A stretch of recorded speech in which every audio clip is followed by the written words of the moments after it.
Una noche cualquiera, una chica camina sola por una calle mal iluminada. Siente que alguien la sigue. Escucha una voz suave detrás de ella. ¿Podrías ayudarme? Me he roto el brazo. El hombre que le habla es atractivo, parece educado y amable. Tiene un brazo escayolado y sostiene unas llaves que ha dejado caer al suelo. Ella se acerca, confiada, y entonces siente un golpe seco en la cabeza. Y cuando despierta, empieza la pesadilla. Esta es la historia de Ted Bundy, el hombre que personificó el mal absoluto bajo una máscara de encanto y carisma.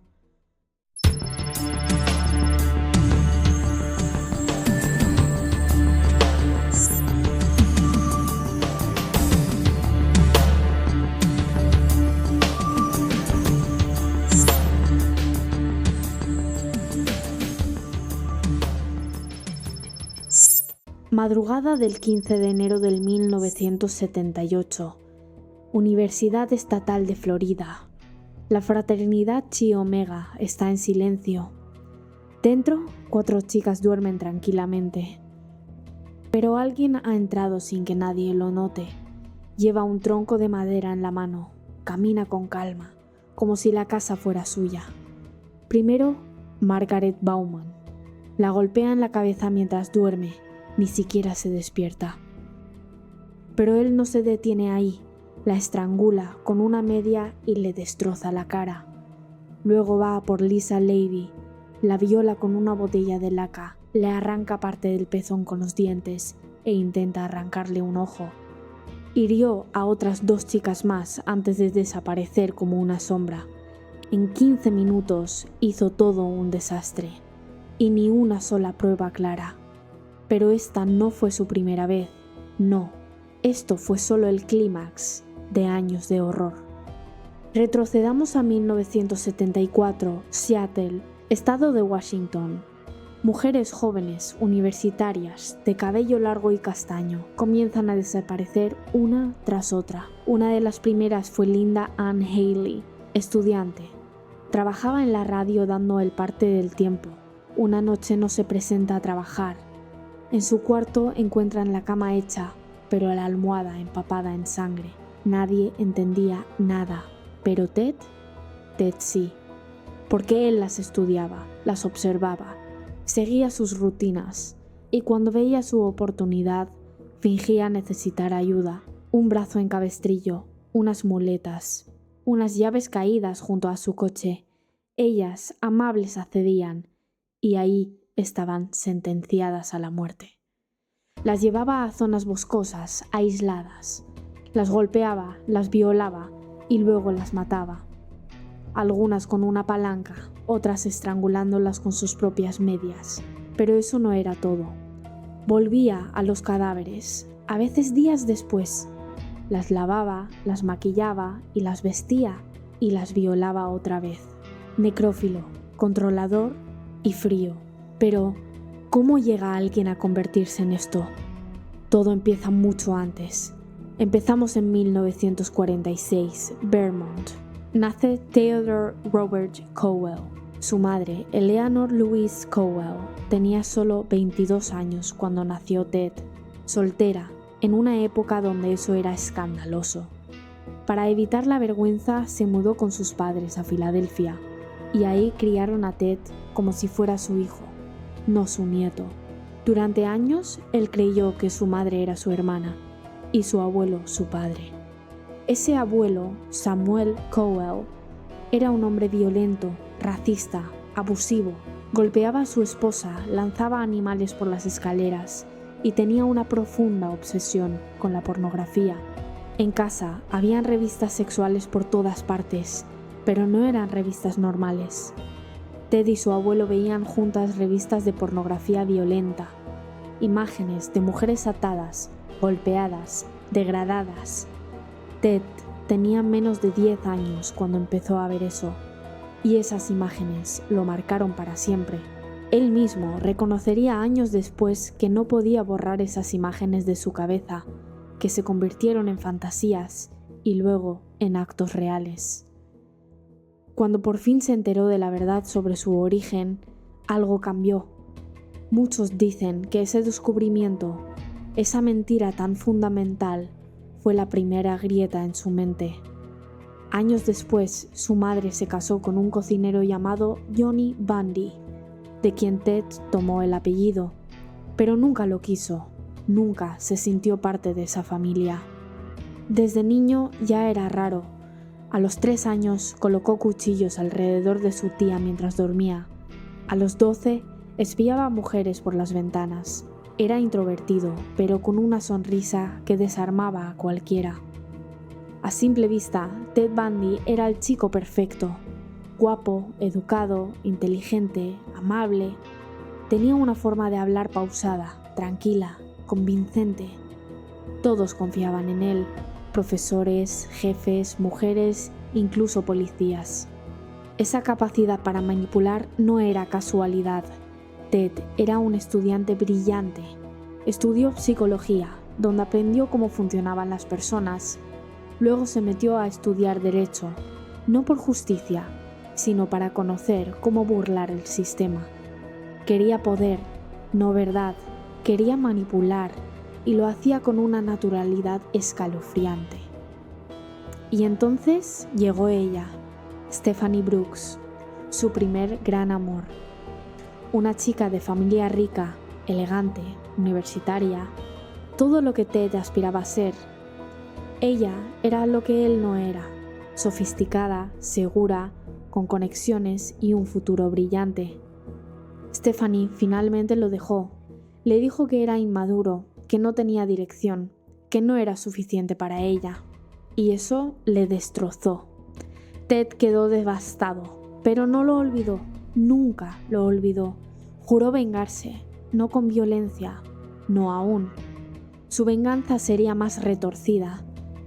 Demostrarle que él podía ser mejor que ella, que podía volverse irresistible, exitoso y luego dejarla tirada.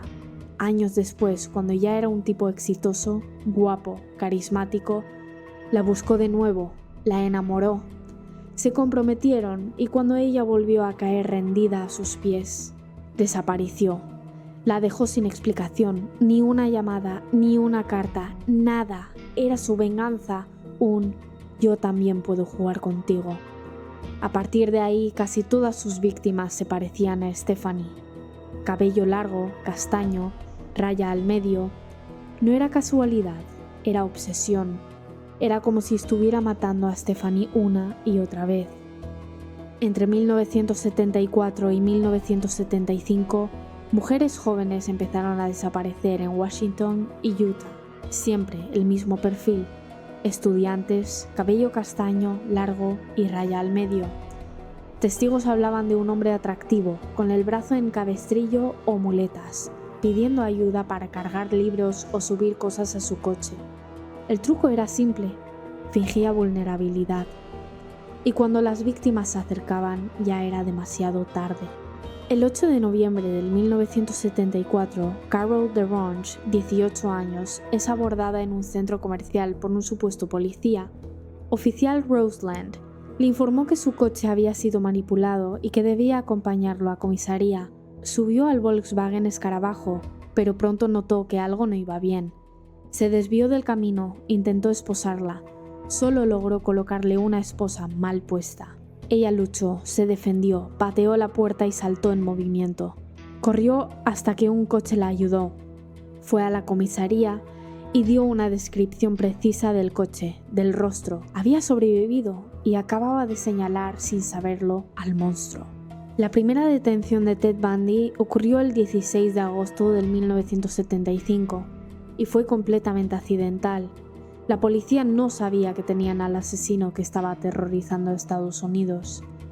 Era pasada la medianoche. El agente de policía Bob Hayward, que patrullaba un barrio residencial de Granger, una zona marginal, vio un Volkswagen Beetle marrón, circulando de manera sospechosa por la zona. Cuando Bundy vio al coche de policía, aceleró y apagó las luces, lo que levantó sospechas. El oficial Hayward comenzó a seguir el coche. Bundy intentó escapar, pero el policía lo interceptó y lo obligó a detenerse. Hayward se acercó al coche y Bundy, con su carisma habitual, Intentó convencer a la gente de que no estaba haciendo nada malo. Pero Hayward notó que el asiento del copiloto faltaba. Lo había quitado para facilitar el secuestro de las víctimas. Intrigado, Hayward pidió registrar el vehículo, y lo que encontró fue lo siguiente: un pasamontañas, una barra de metal, unas esposas, un destornillador, una palanca, un rollo de cinta adhesiva y un par de medias de nylon con nudos. Un kit completo de asesinato. El agente Hayward arrestó inmediatamente a Bundy por posesión de herramientas para robo. En ese momento, Bundy fue llevado a la comisaría para ser interrogado. No había pruebas de asesinato todavía, pero los objetos encontrados en su coche se parecían demasiado a los métodos que utilizaba el asesino que estaban buscando en Utah y Washington. Los policías comenzaron a investigar más profundamente a Bundy y descubrieron que su coche coincidían con las descripciones dadas por testigos sobre un Volkswagen escarabajo marrón. El nombre Ted también había sido mencionado por varias víctimas sobrevivientes. Cuando mostraron fotos de Bundy a mujeres que habían escapado de un intento de secuestro, lo identificaron inmediatamente. Durante el interrogatorio, Bundy mantuvo la calma y negó todas las acusaciones. El hecho de que estudió Derecho lo ayudó a responder con seguridad y a sembrar dudas sobre las pruebas circunstanciales. Sin embargo, una prueba lo hundió definitivamente. La policía había recuperado las esposas que usó para intentar secuestrar a Carol DeRange, la víctima que había logrado escapar. Las esposas de la escena coincidían perfectamente con las que encontraron en el coche de Bundy. Bundy fue finalmente acusado de secuestro en primer grado. Fue declarado culpable y condenado a una pena de 15 años de prisión. Durante este tiempo, los policías de varios estados, Utah, Colorado y Washington, comenzaron a comparar pruebas y testimonios. La policía de Colorado descubrió que Bundy estaba vinculado a los asesinatos de varias mujeres en el estado. Así que en 1977 fue trasladado a Colorado para ser juzgado por asesinato de Karen Campbell, una joven de 23 años. Bundy fue llevado al Palacio de Justicia del Condado de Pitkin, en Colorado, para una audiencia preliminar por el asesinato de Karen Campbell. Aquí es donde las cosas comenzaron a salirse de control. Bundy estaba actuando como su propio abogado. Por esta razón no llevaba esposas ni grilletes. Se le permitió acceso a la biblioteca de la corte para preparar su defensa. En un momento en el que los guardias lo dejaron solo, Bundy vio una oportunidad perfecta. Saltó desde una ventana del segundo piso, más de 7 metros de altura, aterrizó en el suelo, se torció el tobillo, pero se levantó y corrió hacia el bosque. La policía comenzó a buscarlo, pero Bundy logró esconderse en las montañas durante 6 días. Después de casi una semana, fue capturado nuevamente cuando intentaba robar un coche. Fue llevado nuevamente a la cárcel y esta vez fue colocado bajo vigilancia mucho más estricta. Le pusieron esposas y grilletes cada vez que salía de su celda, pero Ted Bundy todavía no había terminado. En lugar de dejarse vencer, vio en la prisión una oportunidad para jugar otro de sus juegos mentales. La noche del 30 de diciembre de 1977, Ted tenía un plan. Una vez más, estaba a punto de burlar al sistema, y esta vez su escape sería mucho más calculado, mucho más astuto. Había aprendido muchísimo desde su primera fuga. La prisión de Glenwood Springs, de máxima seguridad, tenía un sistema de vigilancia que lo vigilaba de cerca, pero Ted ya sabía cómo jugar sus cartas. Hizo un agujero en el techo de su celda, lo cubría con libros y polvo para que no lo notaran. Durante semanas, Bundy había perdido peso deliberadamente. Una noche se coló por el techo, se arrastró por el sistema de ventilación hasta llegar a la sala del guardia, que en ese momento estaba vacío.